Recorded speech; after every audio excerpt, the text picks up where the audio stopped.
ating pong pag-aaralan ngayon sa Sunday School ay mga palatandaan ng tunay na iglesia kung saan naiiba siya sa huwad o sa maling iglesia. At babasahin ko muna po ito sapagkat magsisimula po tayo dito sa Article 29, kaya pakinggan po ninyo. Sumasampalataya kami na tungkulin naming maging matiyaga at maingat upang malaman mula sa salita ng Diyos kung alin ang totoong iglesia. Yamang ang lahat ng mga sekta na nasa sanlibutan ay tinatawag din ang kanilang sarili na iglesia. Subalit hindi namin tinutukoy dito ang mga paimbabaw na nakahalo sa iglesia kasama ang mabuti. Gayunmay, hindi mga bahagi ng iglesia, bagamat mga kasama sila nito sa panlabas lamang. Ngunit sinasabi namin na ang katawan at pagsasama-sama ng totoong iglesia ay dapat na itangi sa lahat ng sekta na tinatawag ang kanilang sarili na iglesia. Ang mga palatandaan kung paanong makikilala ang tunay na iglesia ay ito: kung ang dalisay na aral ng Ebanghelyo ay ipinapangaral dito, kung pinapanatili niya ang malinis na pagpapatupad sa mga sakramentong inuutos ni Kristo, kung ipinatutupad ang pagdidisiplinang iglesia sa pagpaparusa o disiplina sa kasalanan, sa makatwid, kung ang lahat ng bagay ay pinapangasiwaan ayon sa dalisay na salita ng Diyos, at ang lahat ng katruang hindi umaayon dito ay tinatanggihan. At si Jesucristo ang tanging inikilalang Pangulo o Iglesia ng Iglesia. Sa pamamagitan ng mga ito ay makikilala ang tunay na Iglesia, kung saan walang karapatan ang sino man tao na ihiwalay ang kanyang sarili. Tungkol naman doon sa mga kasapi ng Iglesia, makikilala sila sa pamamagitan ng palatandaan ng mga tunay na Kristiyano. Ito ay sa pamamagitan ng kanilang pananampalataya. Kapag kanilang pinagtitiwalaan si Jesucristo bilang tanging tagapagligtas, iniiwasan ang kasalanan, tinatahak ang landas ng katwiran, iniibig ang tunay na Diyos at ang kanilang kapwa, hindi lumilihis sa kanan o sa kaliwa, ipinapako sa krus ang laman kasama ang masasamang gawa nito. Subalit hindi ito dapat mapagkamalian na para bagang walang nananatili sa kanilang mabibigat na kahinaan, kundi nilalabanan nila ang mga ito sa pamamagitan ng Espiritu sa bawat araw ng kanilang buhay. Patuloy na nanganganlong sa dugo, kamatayan, paghihirap at pagsunod ng Panginoong Hesukristo, na sa Kanya ay meron tayong katubusan na siyang kapatawaran ng mga kasalanan. Tungkol naman sa mga huwad na iglesia, higit niyang kinikilala ang kapangyarihan at pamumuno ng kanyang sarili at ang kanyang mga batas kaysa sa salita ng Diyos, at hindi niya ipinapasakop ang kanyang sarili sa pamatok ni Kristo. Ni hindi niya pinapangasiwaan ang mga sakramento ay sa kanyang kamalian, kasakiman at pagsamba sa Diyos-Diyosan. Makarami pong footnotes na nakalagay dito. Hindi ko na po babasahin, 16 na footnotes at napakarami pong passage. So sinadya ko pong basahin itong Article 29 ng Valdez Confession na nisulat ng 1561, na ang pamagat po o tinatalakay ay mga palatandaan ng tunay na iglesia kung saan naiiba siya sa huwad na iglesia. So yan ang ating pag-aaralan sa umaga pong ito. Una, pinapakita po sa atin ng ating binasang Article 21, number 1, the need for discerning what the true church is. So sa Tagalog po, ang pangangailangan para sa pagkaalam kung ano ang tunay na iglesia. So ngayong umaga, titingnan natin, ano ba talaga ang marka ng tunay na church o the true church? Kasi kapag tinignan po natin, lahat naman po ng simbahan, makikita mo, may nakalagay na church, di po ba? Nakalagay church, nakalagay ay iglesia. So ngayon, mauunawaan natin, sa panahon ng Reformation noong 1500, napakabata ng Reformation 1561, ay dinistinguish na, pinakita na ang pagkakaiba ng tinuturo ng banal na kasulatan sa tunay na church at sa huwad o sa maling church. Of course, alam natin, noong 1500, in the time of Reformation, alam natin na nagkahiwalay ang mga reformers dahil binabalik nila ang teaching ng church sa sola scriptura o salita ng Diyos lamang ang siyang nagiging tanging panuntunan at batayan ng pananampalataya sa kaligtasan at sa pangangasiwa sa loob ng iglesia o sa loob ng church. Ngayon, tiningnan natin dito sa ating pag-aaral na yun yung pinapakita. Kaya, mapapansin din natin na ang church na iyon noon ay walang iba kundi ang church na makikita natin ay ang Roman Catholic in that time. Okay? Ngayon, titingnan natin ang pangangailangan para sa pagkaalam kung ano ang tunay na iglesia. Yun ang tinitingnan natin. Now, ang mga mananampalataya ay nagpapahayag dito sa Article 29 na, ang sabi ko, sumasampalataya kami na dapat ay matyaga at maingat naming malaman mula sa salita ng Diyos kung alin ang tunay na iglesia. So napansin nyo, pinapakita rito na dapat daw ay matyaga at maingat naming malaman, sabing ganon, naming malaman mula sa salita ng Diyos kung alin ang tunay na iglesia. So sinasabi ngayon dito, paano natin malalaman ang tunay na church? So magbabase daw tayo sa salita ng Diyos, which is the Scripture.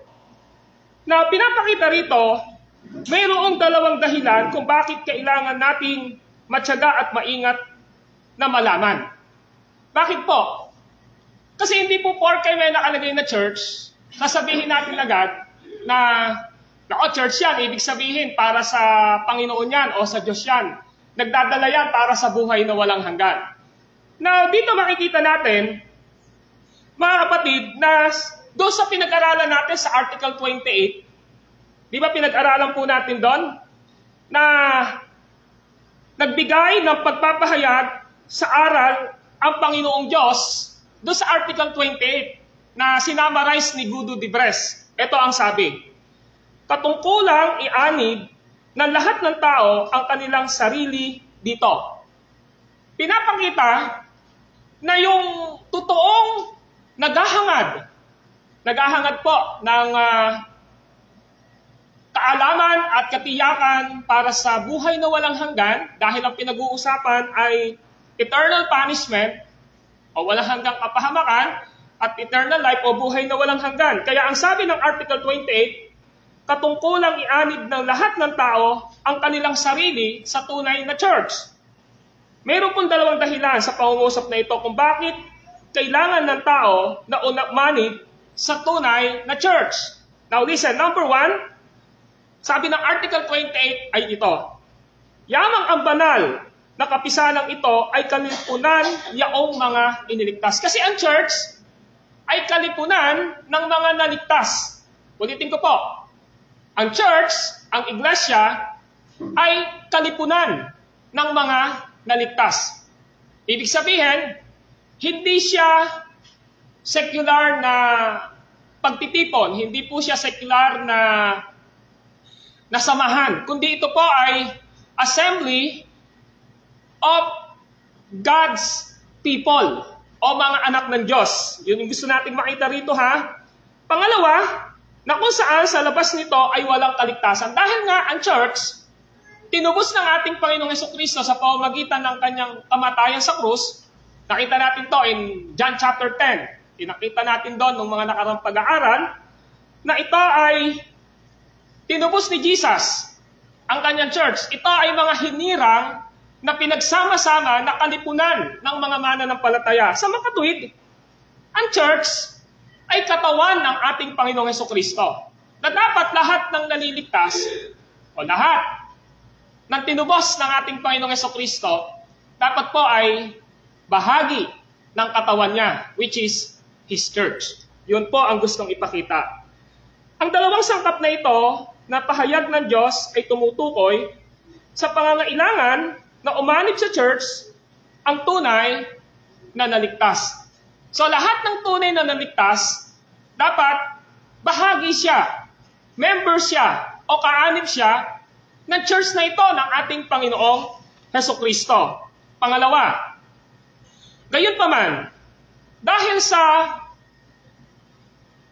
pagkawasak ng buhay, ay maraming sinasabing at tinatawag na sila ay kalipunan o tinatawag na iglesia, subalit sa katotohanan, ang salitang church ay hindi nararapat sa kanila. Ngayon, ang sabi ng Article 29 ng Belgic Confession, pakinggan nyo po, ito, yamang ang lahat ng sekta sa sanlibutan ay kinikilala ang kanilang sarili na iglesia.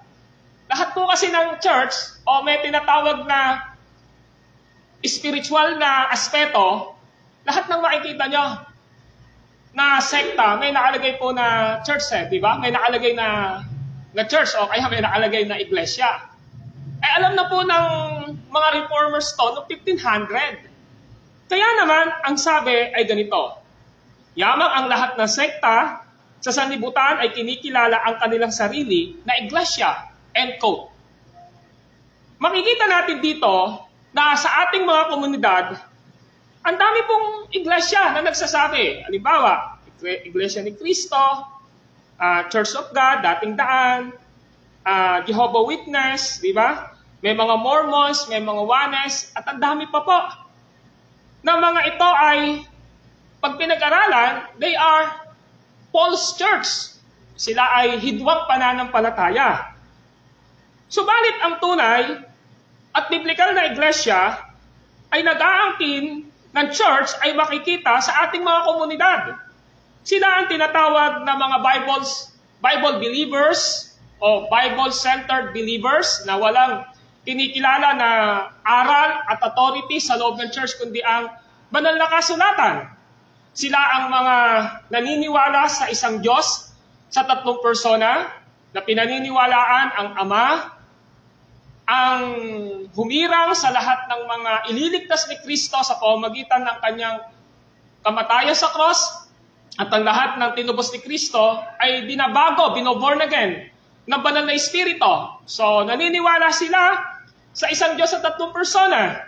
Naniniwala sila na ang tanging kaligtasan ay na kay Kristo lamang. Kaya ito ho ay Christ alone. Naniniwala sila na naligtas sila sa pamamagitan ng biyaya at ang kapurihan ay para sa Panginoon lamang. Ngayon, tingnan natin. Kung gayon, kapag ka pinag-uusapan at sinasalita natin ang salitang true church o ang tunay na iglesia, ay dapat nauunawaan natin ang pinapaliwanag dito sa Belgic Confession of Faith, Article 29.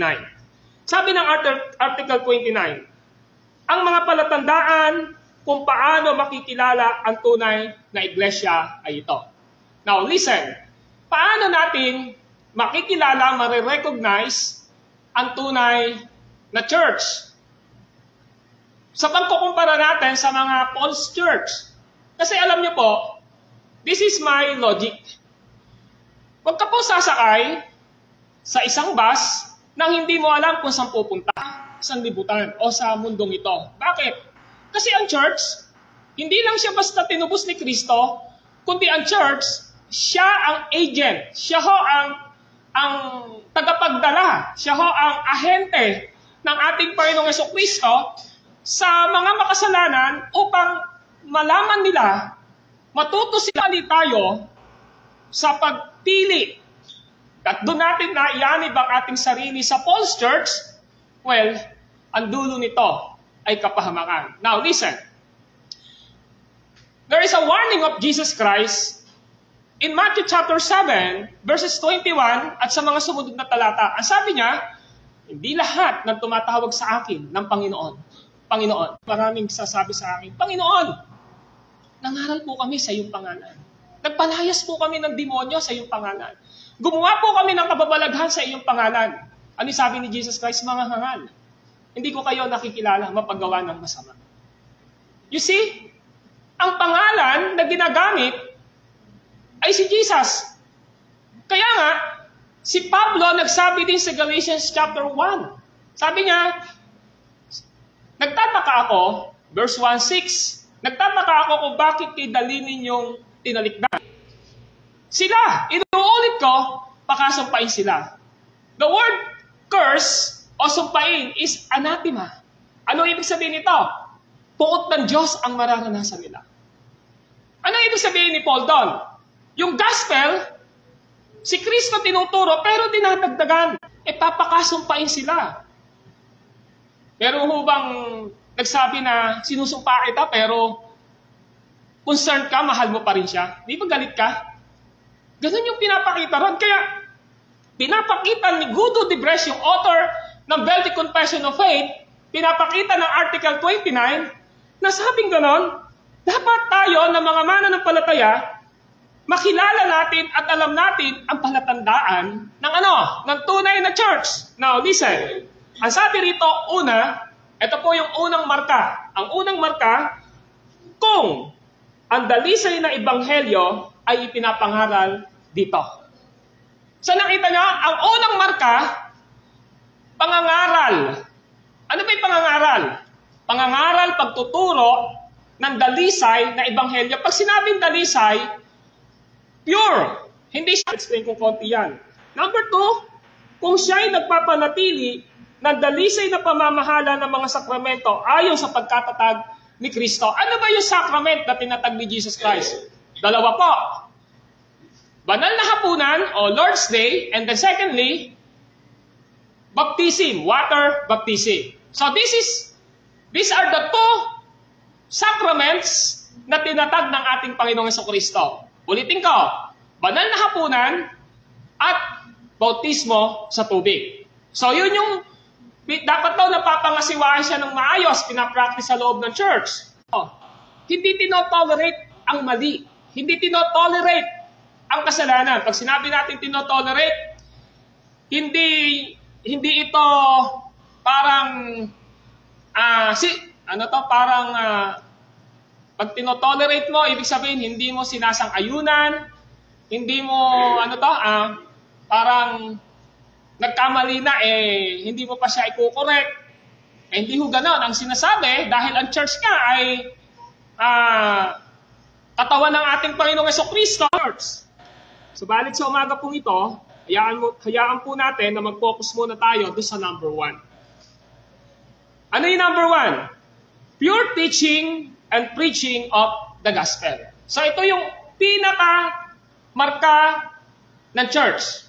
Ang marka ng church, ulitin ko, number 1, nakauna-unahan, nangangaral at nagtuturo ng ebanghelyo o ng salita ng Diyos. Yan yung una natin dapat makita.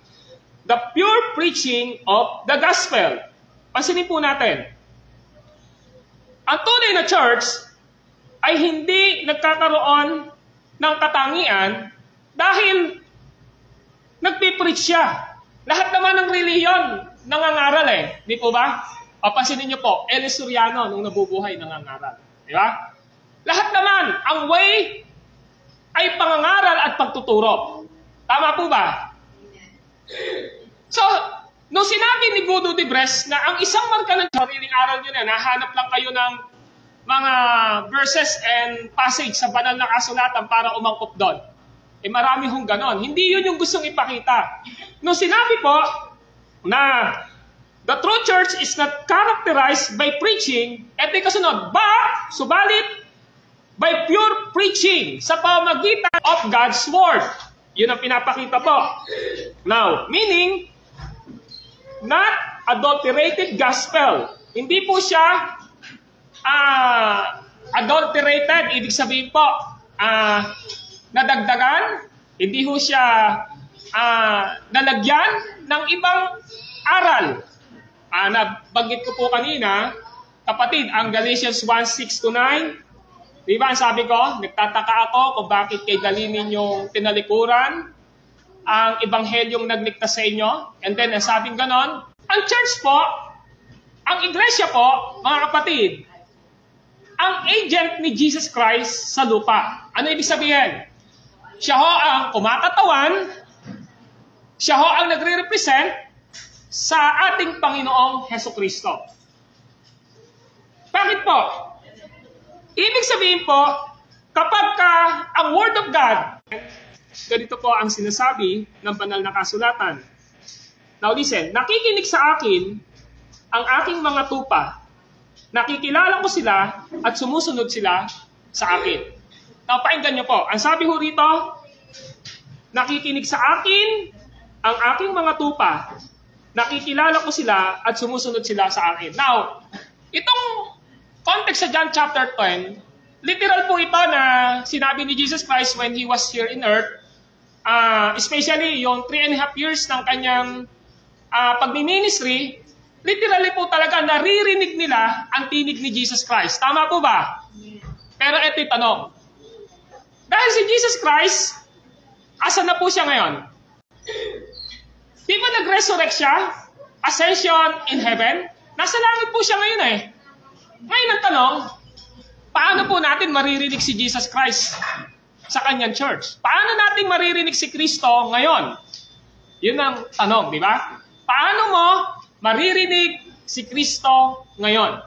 Pwede po bang bumaba si Jesus Christ at sabihin ngayon sa'yo, ganito, Timothy, ito yung mensahe ko sa'yo. Or there is audible voice na nanggagaling ba at sinasabi sa atin, Timothy, ito yung gusto kong sabihin sa'yo ngayon. No! Dahil ang banal na kasulatan ay naisulat ng isa, nagtataka ako, sinasabi ng iba, merong sinasabi ang Diyos sa akin. Tapos sasabihin, eto ngayon yung sinasabi sa ating church. Pero ang problema, wala namang, hindi namang galing sa Biblia. Yun pa lang po ay false teaching na uli. Nakikinig sa akin ang aking mga tupa, nakikilala ko sila at sumusunod sila sa akin. Meron dalawa. Una, nakikinig sa akin ang aking mga tupa. Pag sinabing nakikinig, meron bang salita? Meron bang turo si Jesus Christ? Meron po, di ba? Nakikinig eh. Ngayon, sabi, sino nakikinig? Yung tupa daw po. Ngayon, and the shepherd is Jesus Christ.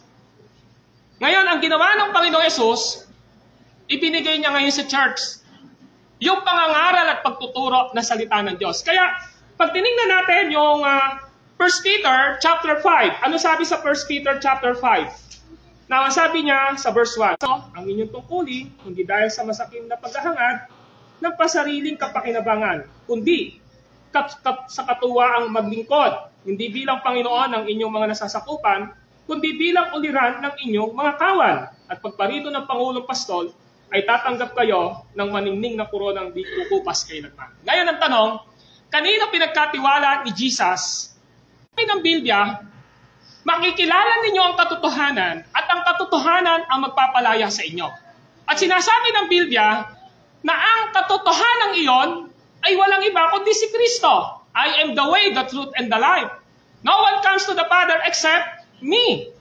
So, ibig sabihin, kapag ang tagapagturo sa isang nagsasabing quote-unquote, wala hanggan. Sometimes, parang relativism yung nangyayari sa atin. Hindi, lahat naman ng relihiyon isa lang naman ang tinatawag na Diyos Hindi ho. Halimbawa, Muslim. Yung alam ba nila yun yung Diyos na tinuturo ng Biblia? Hindi po. Dahil ang Diyos na tinuturo ng Biblia ay Father, Son, and the Holy Spirit. Hindi naman sila naniniwala sa Trinity, sa one God in three person. So, hindi yung tunay na Diyos. May nating gawing relativism na lahat ng church, isa lang ang Diyos na tinatawag. O lahat ng church, iba-ibang daan lang yan, pero ang pupuntahan din doon sa langit. Mali po yun. Dahil, kanina binanggit ko na, sa Matthew chapter 7, maraming magsasabi sa akin sa huling araw. Di ba? Kaya nga sabi, hindi lahat ng tumatawag sa akin, Panginoon, Panginoon, ay papasok sa karyan ng langit. Di ba? Sa huling araw, maraming magsasabi sa akin, Panginoon, nangaral kami sa iyong pangalan. Nagpalayas kami ng demonyo sa iyong pangaral. Gumawa kami ng kababalagan sa iyong pangalan. Ano sagot ng Diyos? Hindi ko kayo nakikilala. Mapaggawa ng masama. Si Paul, sinabi niya, sino mang mangaral sa inyo ng iba ay sa ebanghelyo pinangangaral namin, pakasumpain siya. Let them be anathema. So, ibig sabihin mga kapatid, tuturo kundi katapatan po sa pangangaral ng salita ng Diyos. Because the church is the representative of Jesus Christ in this world. Especially sa mga elders, sa mga pastor na nilagay ng Panginoon. Yun yung gusto ipakita rito ng ating Panginoon. Now, dito ako magtatapos. Marami pa sana, pero susunod na lang. Sa 2 Corinthians chapter 5, ang sabi po ng Apostol Pablo ay ito. Nire-represent po ang isang king. Nire-represent mo ang president. Nire-represent mo ang isang tao. Yan ang ibig sabihin ng ambassador. Kinakatawan mo siya. So, kapag ambassador ka, lahat ng sinasabi mo, parang yung nagsasalita na rin ay sino? Yung nagsugo sa'yo na hari o nagsugo sa'yo na presidente kasi kinatawang ka niya. Kaya di ba, sa simpleng ilustrasyon, kuwari, may mayor, di ba, hindi nakapunta, magpapadala ng yung tao na yon. Kaya pinapakinggan nila. Ang tanong, yung bang representative na yon, magsasalita ba ng masama yon? Sa kanyang nire-represent na mayor o kaya ng president? Hindi ho siya magsasalita. So, sino yung nakamanhik sa tao? Yung representative. Kaya sa church, hindi dapat nag-iimbento ang pastor ng kanyang sasabihin. Siguro minsan, parang sinasabi niyo palagi, si pastor napaka-biblism naman, puro Bible ang binabanggit. Ano po yung gusto niyo sabihin ko, di ba? Kahit, kung hindi po, church po ito Kapag may nakalagay na church dapat, ang pinag-uusapan ay Word of God. Tama po ba? Kaya, hindi po lang ako biblism o biblical, kundi because I know in my heart na ako po ay representative ni Jesus na dapat maging faithful sa pangaral. Sometimes po, sorry to say, may mga direct na word of God from the word of God na nakakasakit sa puso po ninyo. Hindi naman po ako ang may gusto nun. Sino po ba ako para salingin ko ang emotion nyo? Di ba? Tao po ako. Wala po akong pakialam sa buhay ng bawat isa sa atin. Pero because I am the representative of Jesus Christ, na napakahalaga sa church, dapat ituro ito. At kung dumarating sa atin, na na-open yung heart natin and emotion natin because of the telling the truth na Word of God, hindi po ako yun. Because of the Word of God. Kaya ang sabi nyo po, dahil kinukommunicate lang niya ang Word of God, literally, that is the voice of Jesus Christ. Kaya nga dapat pinapaliwanag ang konteksto ng Word of God Kaya nga tinitingnan natin, word by words, ano ba ang ibig sabihin nito? Dahil wala pong karapatan na magsalita ako rito ng gusto ko lang. Di ba? Because I am the representative of Jesus Christ. So one of the mark of a true church, sabi ng ating pinag-aaralan, nangangaral ng dalisay na salita ng Diyos at ebanghelyo ni Kristo. Yan po ang unang marka. Lord willing, we will continue on next Sunday school, dahil sa kulang na po tayo ng oras sa ating pag-aaral. So, ano ibig sabihin nito? Everyone is bound to join his or herself in the true church. Hindi nyo po makukuha ang tamang aral at ang gustong ibigay ng Panginoong Jesucristo sa inyo sa social club. Sa mga samahan, anumang samahan yan. Ang church po ang binigyan ng Panginoong Diyos, ng ating Panginoong Jesucristo, ng kapamahalaan, ng authority na ipangaral at ituro ang salita ng Diyos. At ang church po ay katawan ng ating Panginoong Jesucristo. And Jesus Christ Himself is the head of His church. So nakita natin yon. Everyone is bound, his and herself, to join to the true church. Yun ang pinapakita. So una, makikita natin ang unang marka, nangangaral siya ng tunay at dalisay na ebanghelyo at salita ng Diyos. Then secondly, patuloy na na-administer, sinasagawa ang sakramentong binigay ni Kristo. At yan ay ang Lord's Supper o banal na hapunan at bautismo sa tubig. And lastly, church discipline. Hindi tinotolerate ang false teaching, hindi tinotolerate ang kasalanan dahil ang church ay katawan ni Kristo na dapat progressively ay lumalago at namumuhay ng hiwalay sa takbo ng mundong ito. Sana po ay naintindihan natin itong una at partial na pag-aaral natin sa ating Sunday School. Let us pray. Panginoon, salamat po sa mga salita nyo na aming natanggap. Nawa po, pagpalayo nyo po ito sa puso, kalooban ng bawat isa sa amin. Lord, nagpapasalamat kami sapagkat napakahalaga na dito pa lang sa lupa, alam namin sa aming kaisipan at kalooban kung bakit kami bahagi ng isang church. Bahagi kami ng isang church sapagkat ang church ay kalipunan o samahan ng mga tinubos ng aming Panginoong Hesukristo. At ang church ang siyang ginagamit ninyo upang i-communicate ang katotohanan ng salita ninyo sa lahat ng naririto at sa mga nasa labas, upang nasa ganon maligtas ang mga hindi pa naliligtas at patuloy na lumago sa maturity ng pananampalataya ang inyong mga anak hanggang maabot ang kalooban ninyo sa buhay naming lahat. Kaya Lord, lagi naming iisipin, we are not here in this church dahil gusto naming maligtas. No, narito po kami dahil alam namin na niligtas nyo kami. Member kami ng church dahil niligtas nyo po kami. At nawa, Panginoong Diyos, yung maging desire ng heart namin ay kung ano ang tinuturo ng inyong banal na kasulatan. Continue to bless our lives, O God, and this church sa pamamagitan po ng inyong mga salita at ng inyong banal na Espiritu. Nawa, matagpuan namin palagi ang aming mga sarili na nagmamahal sa inyo, Panginoong Diyos, sa aming Panginoong Hesukristo, at ang ekspresyon ng aming pagmamahal at ng paglilingkod sa inyo ay sa pamamagitan ng inyong katawan. Ito ang inyong iglesia. Lahat po ng kapurihan at kaluwalhatian ay sa inyo lamang, sapagkat Ama, hiling namin ang lahat ng ito sa inyo sa pinagpalang pangalan ni Kristo Jesus. Amen. We have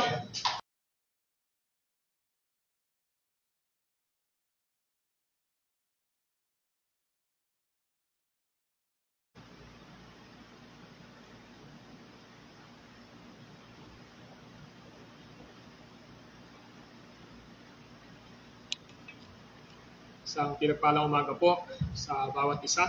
At tayo po ngayon ay magsisimula na para po sa ating unang bahagi ng ating gawain, ang ating pong Sunday School.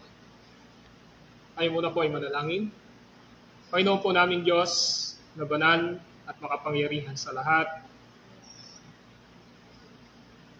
kami po ay nagpapasalamat at nagpupuri sa iyo sa pamamagitan po ng aming Panginoong Hesukristo at sa patuloy na paggawa at pagkilos ng Santong Espiritu sa aming mga buhay at sa kalagitnaan ng pagtitipon ng inyong iglesia ito.